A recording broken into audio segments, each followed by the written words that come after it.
Ward by J.C. McRae. A production by Parahuman Audio. Performed by a cast of fans and volunteers. Please visit parahumanaudio.com to learn more. Thank you and enjoy.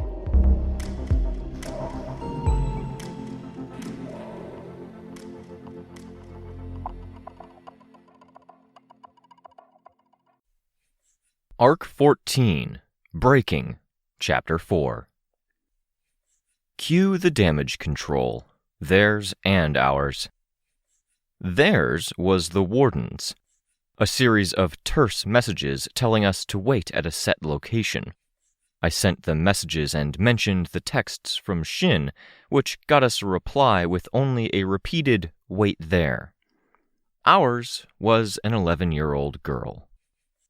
As much as I would have liked to have the backup and convenience of Kenzie arriving first, a part of me was secretly glad that the Warden's response time would be better than that of an 11-year-old who needed to ask around for a ride. It took us 5 minutes to get to the building specified, a storefront that was available for lease that was more than a little too close to the mess of the portals in the city's heart to find anyone willing to invest. The key to get in was inside a mini safe attached to the door. The Warden's supplied the 4-digit code. It got us out of the cold and it gave us some privacy. Natalie arrived with the Warden's. A part of me wondered if they'd sent recognizable faces because Breakthrough had achieved the special status of needing specialized, practiced handling. I felt okay with how that had gone, all considered. But okay was a far cry from perfect, and I felt like we needed a lot of perfects to get things back on track. I was tense, even considering the positive emotions of seeing Vista, Gollum, and Miss Militia. The Wardens settled in a short distance away, while Natalie hustled across the divide to our side. I put my arm on her shoulder and murmured, "Thanks for coming." "They called, said it'd help," Natalie said. She was wearing her puffy jacket, and her hair, which was normally cut in a pixie style and kept combed very close to her head, was even more close to her head with the moisture of the wet snow.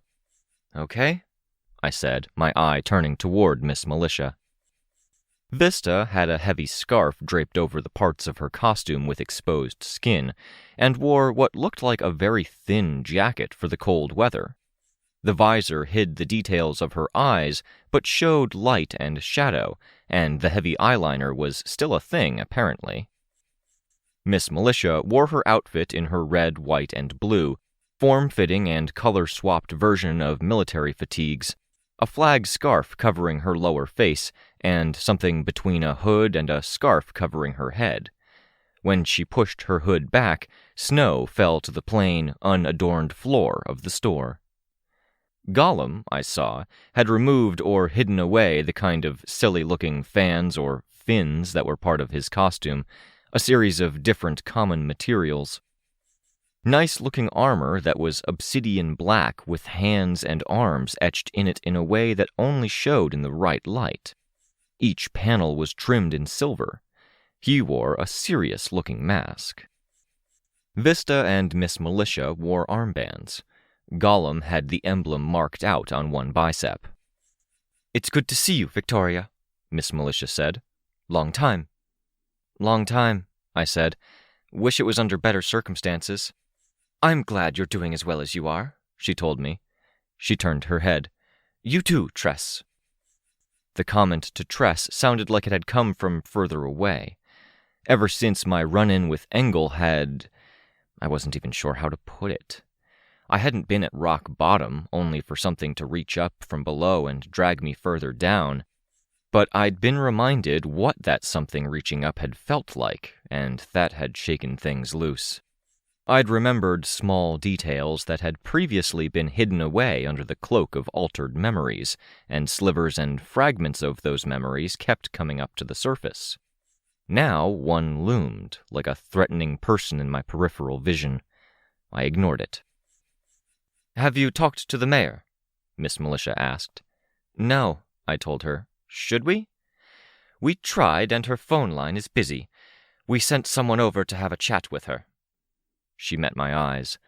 That vague shadow loomed closer, and I looked away. "I have no idea if we did the right thing," I said. "It didn't feel right defending her." "In terms of maintaining the peace overall, it may have been best," Miss Militia said. "But people like her have a way of making others make those compromises on their behalf. Be careful." I couldn't quite bring myself to meet her eyes again, which annoyed me. I wanted to sound confident, and I wasn't confident, but it was for completely different reasons than she was likely to expect. It wasn't like Sveta, where she got stuff in dreams and then digested it over the course of the day. It was more a haunting, incoherent edge to thoughts, where I started thinking about negative things and got into vaguer territory where I couldn't place faces or line up events, but where the negative emotion was ooze thick. Miss Militia had been there.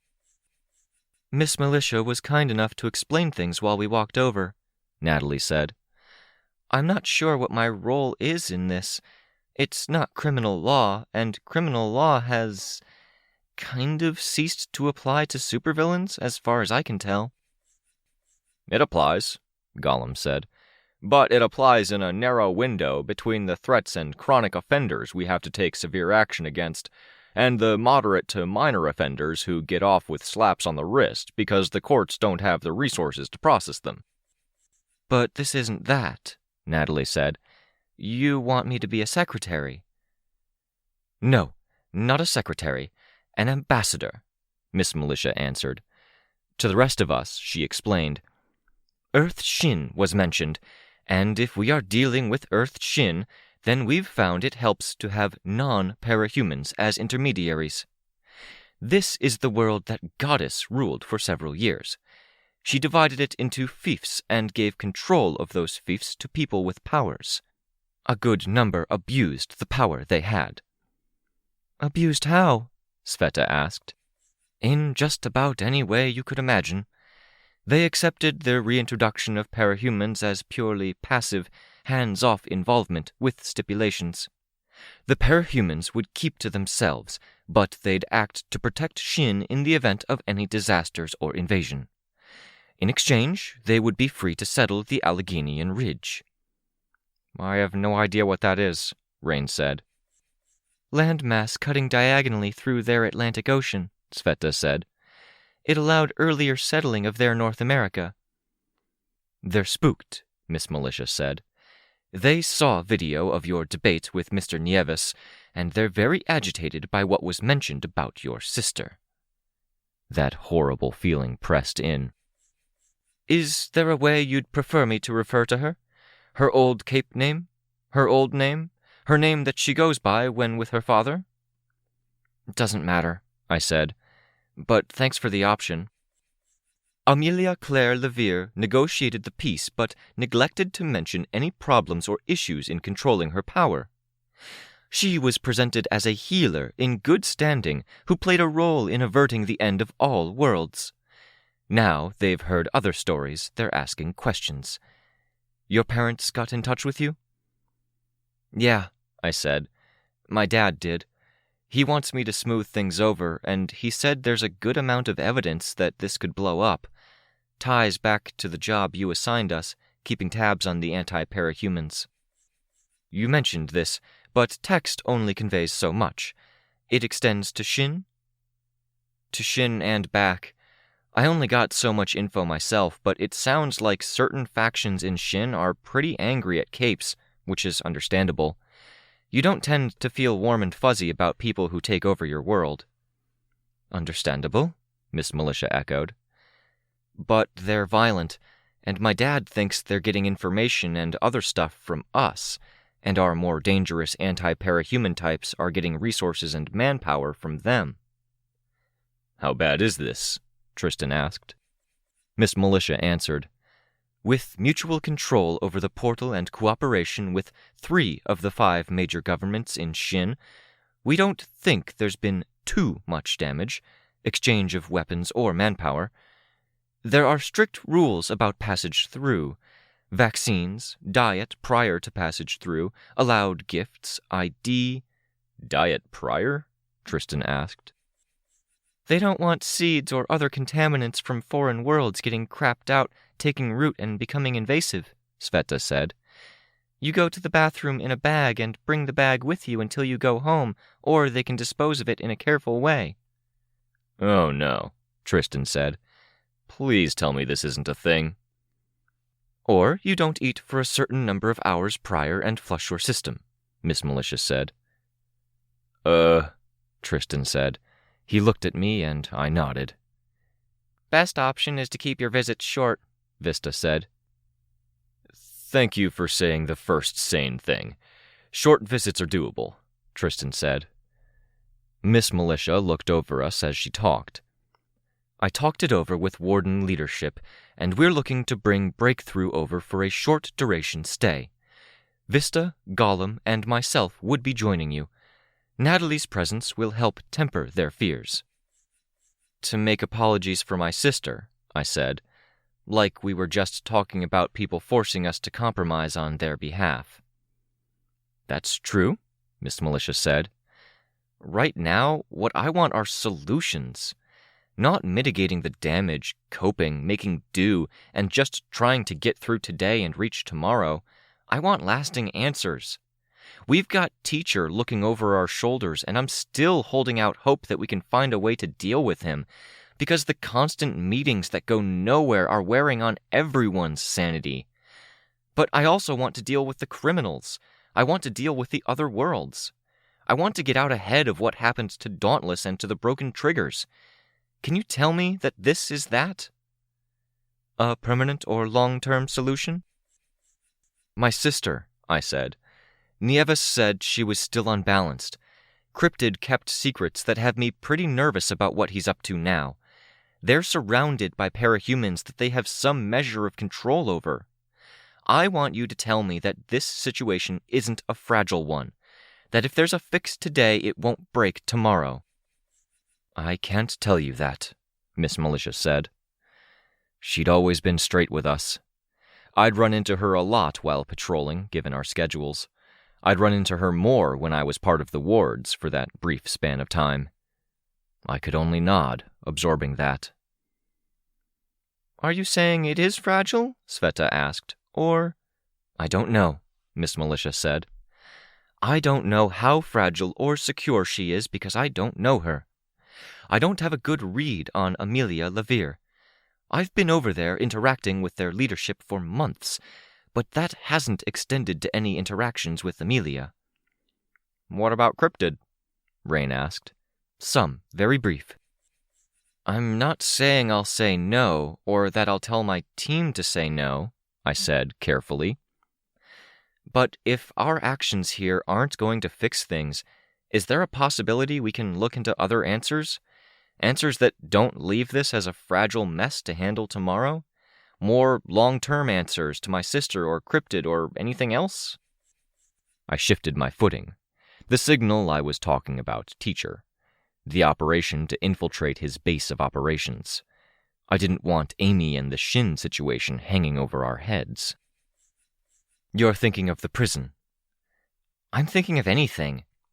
If you trust me enough to have us get involved, then I want to know you trust me enough to listen if I say that I know her and she's too dangerous to be left alone. The door of the store opened.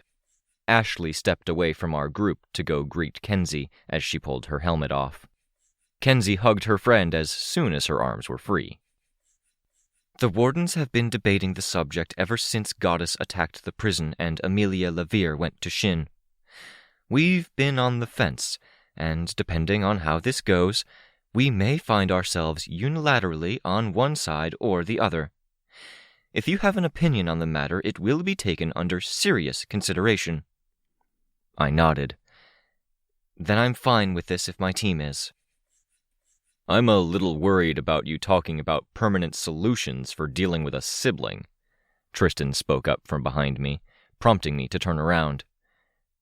I'm not thinking of that kind of permanent, I said, and it'd be a group decision. Still sounds uncomfortable. Yeah, I said. I'm always up for new places, Sveta said, and anything that unites the different worlds. Exploring what was out there was the happiest I've ever been, and I want that happiness for everyone. I think this makes a lot of sense to do, especially if we can find out more about what the anti-para-humans as a whole are doing. And Chris. He feels like he's our responsibility, Rein said, bringing up the elephant in the room.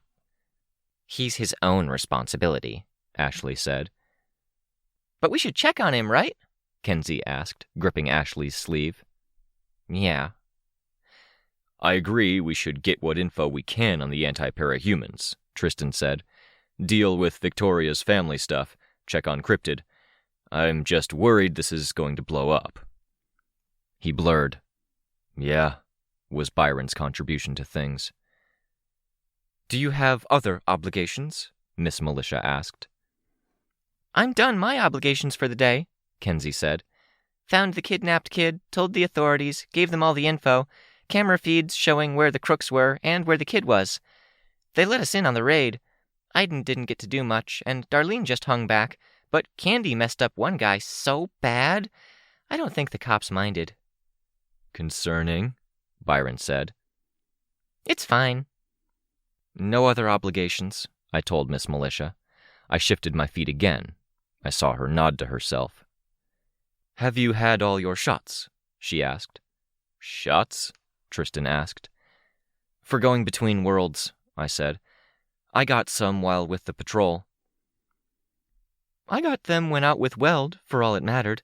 I rarely got sick before. If you don't have them, we have a single shot we can give you that will boost your immune system for a while, Miss Militia said. The doctors debate its effectiveness, but it can't hurt. Can't hurt, Tristan said, chuckling a bit. But that's good to know. I can deal with one needle. I wondered if I should let him entertain his delusion. Instead, I decided to give him advance warning just so he wouldn't be upset or bothered. I told him, the kids in the patrol block would get told to get their shots. You're going to be expected to go to populated worlds with their own diseases. Gotta do it if you want to do this seriously. Then some wouldn't, thinking getting one needle once in a while was better than getting 10 over the course of a couple months. Isn't it? Tristan asked. It's a huge needle, and it feels like getting kicked by a horse after. He chuckled. Great. That's hilarious. Poor kids. Poor us not knowing we should prep for this kind of thing. I'd figure something out for Tristan, but that would happen at the portal. We stepped outside, and Miss Militia locked up the store while Vista did her thing, lowering the roof of a derelict building toward the ground. I could hear the groan and pop of the construction material, and saw Kenzie and Natalie both looking anxious. I should fix my coat so my power doesn't run into itself, Vista said. Sorry to disturb the illusion. Her jacket went from being thin and compact to expanding out, heavy and thick, covering just a bit more of her upper body as a full-fledged coat. While small, it would have the same effective insulating properties, I was pretty sure. We stepped up onto the roof. What do we need to know about Shin? I asked. Etiquette, rules, standards. Miss Militia explained. Be non-threatening. One hand behind your back while you shake hands, but keep it open, not clenched. Outside of that, I don't think it's too difficult. They either know our customs and speak our language, due to Goddess's enforcement of English as a universal language, or they speak their own language and the translators know us and will adapt. Universal language? Sveta asked. Ew. It's convenient, if nothing else. Divergence was ages ago, but the world progressed along fairly similar tracks. They had a very war-torn past that leaves them conflict-averse. Wars in their approximation of Europe saw multiple groups fleeing across what our side has termed the Alleghenian Ridge. To them, it's the spine or the bridge in various dialects. Many groups fled, then either conflicted with or mingled with previous refugees and settlers at the end of the long journey. The coalition of nations that resulted is going to be who we're spending the most time talking to, if we talk to any Shin governments. The roof was gradually returning to its normal height. Vista had trouble manipulating terrain that was occupied, so she was just leaving it to revert. She pulled out her phone and punched in some things. I knew from experience that she was making sure air traffic controllers knew which areas were no-go. We were covering some ground. "They like Miss Militia," Gollum said, while Vista fiddled and the building we were on returned to its normal height. "They appreciate the wields a big stick and walks softly approach," Miss Militia said. "I wield a very, very big series of sticks, and I try to be gentle, and that seems to be something they respond to." Vista began to distort space across the rooftops, closing the distance between us and our destination. "Do we need to worry about Teacher here?" I asked. "It's a consideration, but it may always going to be a consideration," Miss Militia said, and her voice took on a darker tone. "I want to think we'll find a way," Rein said. "I've spent too many years under the thumb of people who wanted control." "That may be something to bring up in conversation. Try not to volunteer or force information. They'll have questions about what came up. They may have questions about the lady in blue, too, but don't bring her up. Be human." "The wardens that have been dealing with them have been taking off their masks," Gollum said. "But we're hearing about this sketchy underbelly of Shin where they have the rabid anti-parahumans, and now those people are talking to people in our world. They may end up getting descriptions or photos there, then using them against us here." "It's up to you," Miss Militia said. Vista was working to close the distance for us. With the way the sky was distorting and pinching together, the station was visible and looming closer. The world warped in a rough donut shape around the clear picture of the destination. Fuck.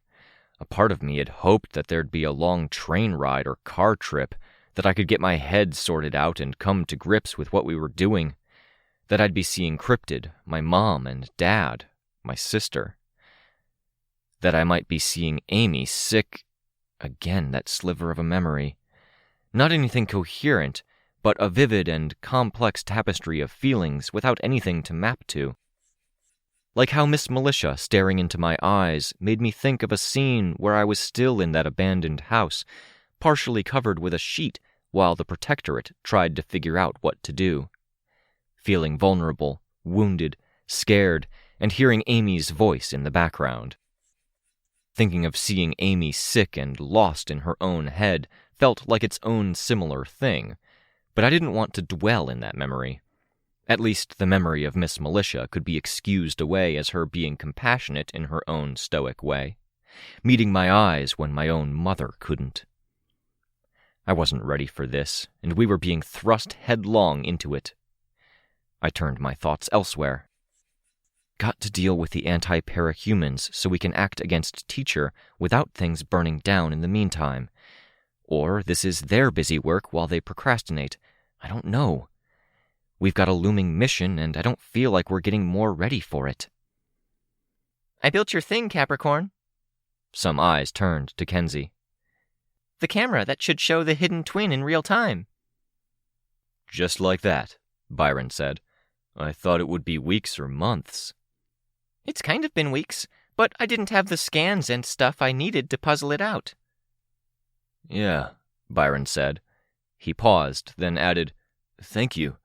I don't really have words." "You don't need words. I'm happy if you're happy. Maybe mess up my hair or punch me in the shoulder or give me a hug, I don't know. You know, after, if it works." "No," Swansong said. "No?" Kenzie asked. "Huh?" Only if you can say you didn't work yourself to the bone and stay up nights." "I didn't. I really didn't." "Good. I was working on other stuff.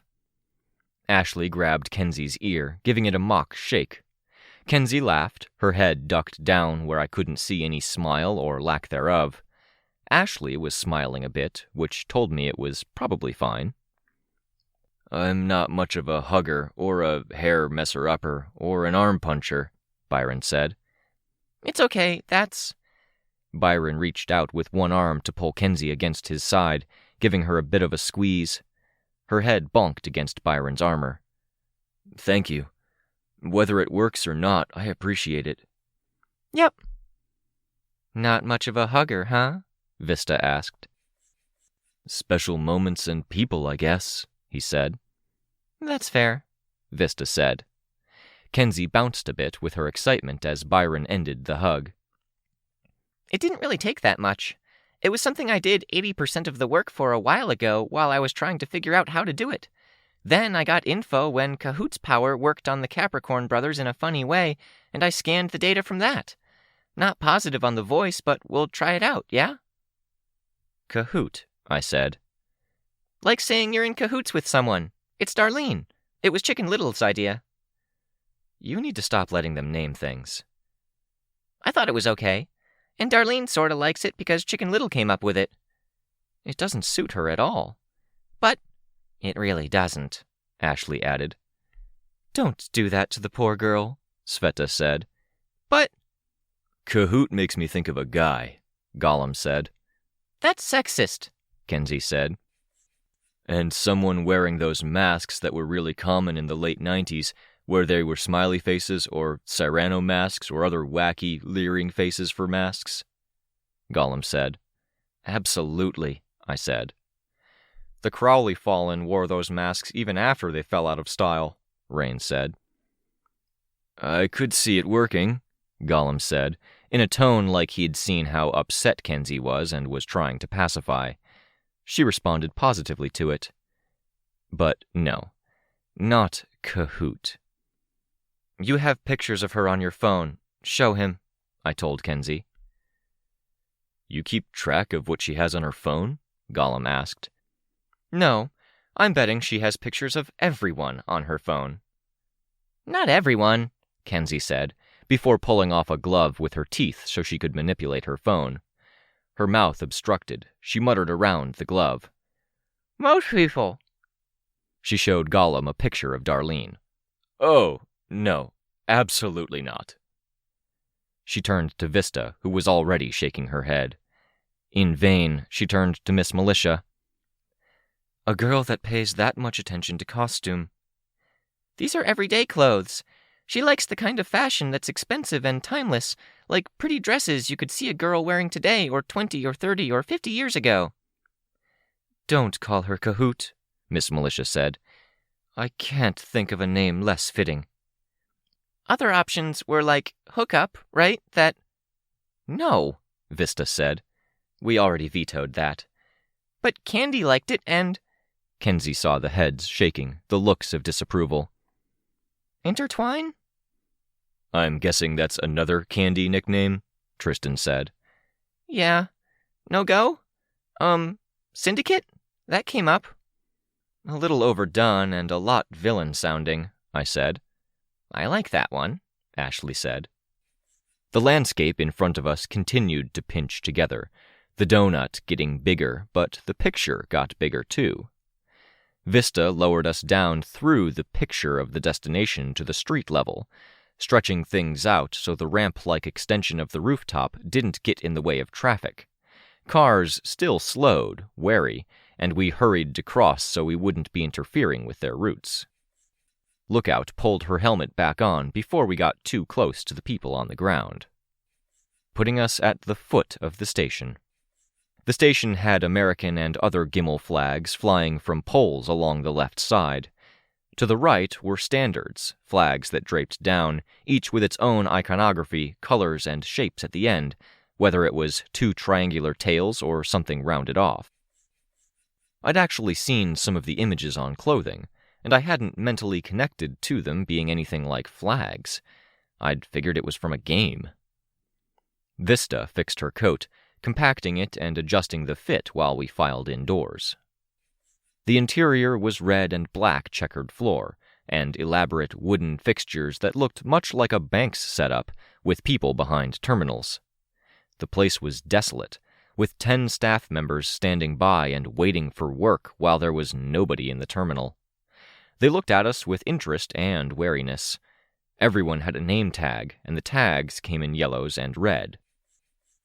We had paperwork to do, and Sveta and I were processed quickly because we'd been regular travelers through the portals. For the others, there were forms to be filled out, white pen on red paper, and then they had to sit and wait for their shots. Those shots would boost their immune systems and help them endure any disease or communicable illnesses, but they'd also kick any allergies into overdrive. It was like a horse kicking you in the arm and giving you a light cold at a minimum. Still, it was better than dying. "How do you want to do this?" Sveta asked. She hung out beside me with Vista and Gollum hanging nearby. Miss Militia was talking to people who looked like administrators. "I have no fucking idea. A lot depends on how she is." "What about your parents?" "My dad messaging me was the most I've really heard from them, and it was all business. I think they're mad." "I have your back." "Thank you, but go easy. As nice as it would be, we don't want to scare the locals. This is about making a positive impression and reassuring." "I'm worried about you," Sveta said. "I handled things when Nieves brought her up. I can hold it together while we're there. She probably wants to play nice, maintain good relationships with Shin. If it gets ugly, I walk away." "All right. Can we have a signal in case I need to nudge you to walk away?" "Touch your left ear?" "My left ear. That's the signal that you need to back off or check yourself?" I nodded. "All right, thanks." Costumes were awkward to put on and take off at the best of times, and getting the necessary shots meant pulling off the upper body of costumes. Byron had to unstrap his armor around his arm, get the shot, and then switch to Tristan. Kenzie and Rein had to unzip and pull an arm free of their sleeves. Ashley had to remove her coat, which wasn't so bad. I nudged Vista. "Do me a favor?" "Sure." "Shrink those huge needles down for my teammates." Vista smiled. "This is for Tristan, right?" "I think everyone would appreciate it." He got super talkative and chuckly when the subject of needles came up. "Go," I said. I was sitting on a railing, and I twisted around, sticking the toe of my boot into her ass cheek to prod her forward. She went. "Looks like Precipice and Swansong are getting expedited," Gollum observed. "I'm betting they got a bunch of booster shots before going to prison." "I wanted to ask," Gollum said. "Precipice was fallen before?" "Yep, open secret," Sveta answered. "You think he'd mind talking about that kind of stuff?" I exchanged looks with Sveta. "Can't say for sure," Sveta answered. "But I think he could use a friend who gets it." "That's it, isn't it? Getting it? Cuff's the best, but I can talk about stuff and I feel more lonely than before I brought it up." "Tell her," Sveta said. "Communicate that. Don't freeze her out." "I'm not. That's not it. She can be understanding if I'm really clear or even if I'm really blunt about, hey, this is a big deal to me, right? But it takes work and reminders that, this thing wholly outside of her experience is a thing that's pretty profound to me. Sometimes you don't want to constantly put in that work, and you want to get straight to figuring it out." "Yeah," Sveta said. She sighed heavily. "They're bringing out the stethoscope for Kenzie. Deep breaths," I said. "What does that mean?" Gollum asked. "I'm guessing all the wardens who have been through this process were in pretty good shape." "Kinda gotta be." "They're worried about allergens, allergic reactions, lung capacity, and other issues, which means that if they're not sure she can handle it, she gets filtered air." "Oh," Gollum said. "Someone did mention that." Sure enough, they brought out the little tank with the plastic tube stretching up to the face. Kenzie would get the tubes up her nose, and she'd get the spiel about how to breathe and what to watch out for. "She's going to die if she gets talking and can't breathe through her mouth," Sveta said. "Being unkind isn't like you, Sveta." "I'm not trying to be mean or bully her. It's a real concern." Everyone wrapped up. Needles done. Kenzie got her air filter and nose tube, and with Swansong's help, fixed the filter to her belt. She then fiddled with her phone, and the nose tubes were filtered away, hidden by the projection. "Don't suppose you could hide our identities?" Rein asked. "I would if I could, but I didn't bring complicated projection boxes or anything today. Shuttling things back and forth is such a pain." "It's no big deal," Rein told Kenzie. "You know what's a big deal? The air that comes through the filter is super cold," Kenzie said, with a hint of nasality. "I'm getting brain freeze just by breathing." "It's about to get colder," Miss Militia said. "Ready?" No, I wasn't. I didn't want to face anyone on that side of the portal. Earth Shin. But we went. I didn't voice my protests. The station was a nice one, with crenellated pillars and every wall having some kind of decoration or mural. Earth Shin had constructed it, and that should have been a prelude. We passed through, and we found ourselves in the other side of the station, and from there, walked past desks where we showed our paperwork, permits, and records of our shots. They also had guards on their side, men and women with guns draped in cloth, to the extent the weapons looked more decorative than functional. Each had what looked like a praying mantis limb folded up over one shoulder, steel and gleaming, and a narrow blade that attached to their right legs, like a rapier without a handle. When we left, guards followed us, 2 of them for every one of us. Into Shin. Once Goddess's Earth, now Amy's. The temperature was easily 10 or 12 degrees lower than it had been in the megalopolis, and the sky was filled with snowdrifts. It didn't take away from what was a pretty amazing view. Skyscrapers, but modified, augmented, and decorated.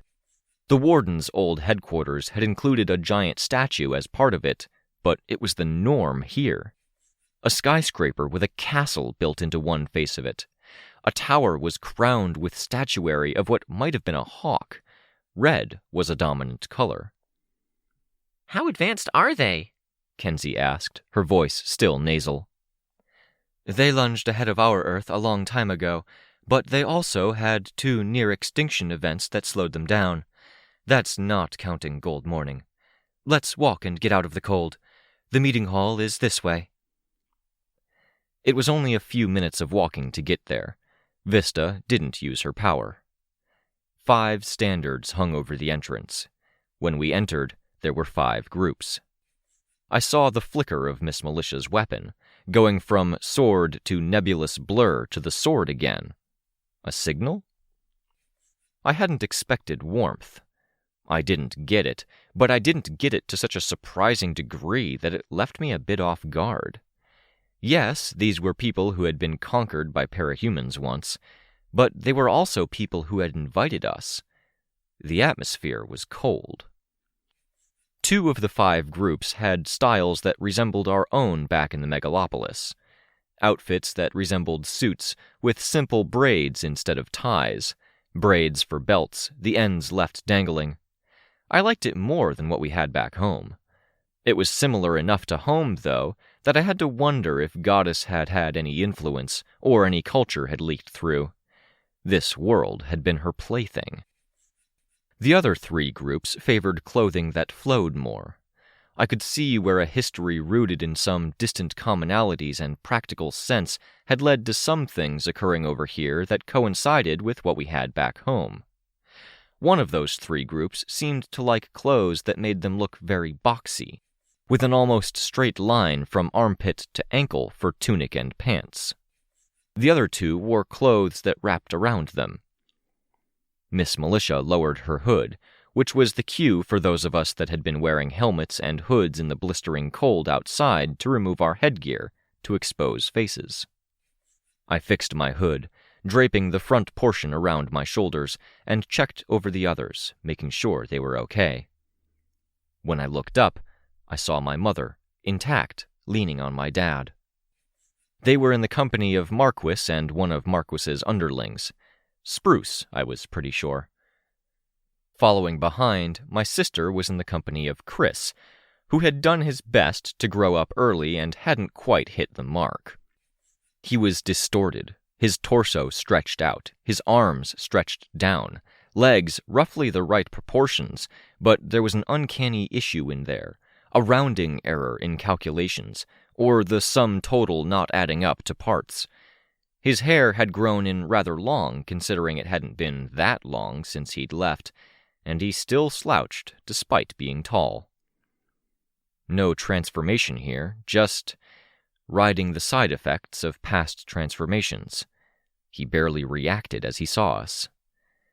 But my sister, Amy, her reaction mirrored mine, stopping in her tracks, quiet horror or unease, then resumed motion. She looked away before I did, but I did look away too. The tension was palpable, and I wasn't sure it had anything to do with us. If Gary Nieves could see how Chris and Amy were right now, or if he could see how my parents were, he'd be quickly disabused of any notion they were in charge. To look at them, they looked like they expected the guillotine. Chris seemed most at ease, but he was still tense, muscles on his lanky limbs taut. "Something's up," Tristan said, quiet. "Feels way more hostile than the last few times I came," Vista added. "They were 3-2 in favor of working with us, and one of the 3 got replaced," Miss Militia said. "Why?" Tristan asked. "I don't know," Miss Militia said under her breath. "But be ready to use your powers, and tell the others to be ready for the same. Non-lethal, if you can help it."